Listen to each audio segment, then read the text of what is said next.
Hello and welcome to the tip of the day. I'm Dr. Amy Starr with the Mesa Veterinary Clinic, Paws and Hooves Mobile Veterinary Services, and San Francisco Stables. And we're helping El Paso help their pets. So today I want to talk about cats and furniture. A lot of people with cats want to get them declawed because they don't want the cats ruining their furniture. But you've got a couple of different options. First of all, talking about declawing itself.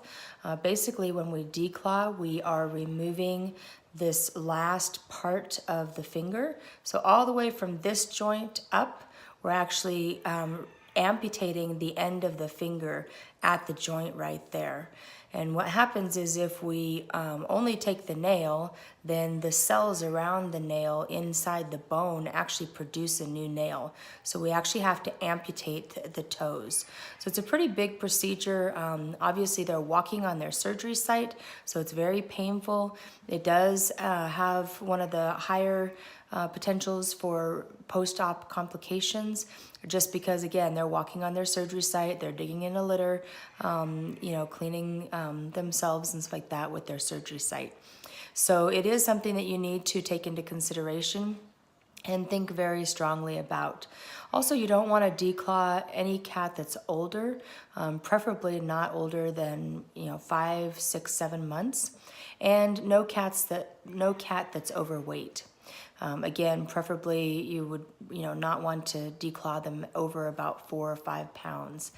And what happens is, the older they are, the longer it takes to heal, and the heavier they are, the more difficult it is as they walk around on their surgery site. So if that is something that after long consideration you decide is necessary, make sure that you do it when they're young and when they're small. So what can we do to prevent having to declaw? Actually, in many states right now and several countries, it is illegal to declaw because it's considered very inhumane. Again, think of someone amputating all of your toes. So that's basically what we're doing. There are things called caps, which are a great solution. So if you go to the pet store and you buy the caps, you can get them in all different colors and glitter and fun little things like that. You basically cut the toenails. So just like you would cut your own fingernail, cats' toenails are really easy to cut. And get them used to this when they're young. Just like anything, the more you do something, the more the pet gets used to it and tolerates it. So start when they're young, start trimming the nails. They basically have the white part of the nail, just like your own fingernails. If you look at your own fingernails and you have the part that's attached to your flesh, and then you have the excess nail.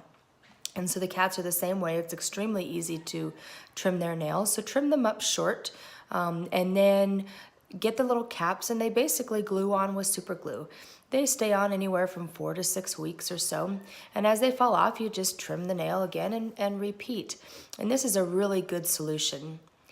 The other solution is to keep the nails trimmed short without caps. Make sure you've got lots of little scratching posts and stuff like that around. And train them to scratch on the scratching post and not on the furniture.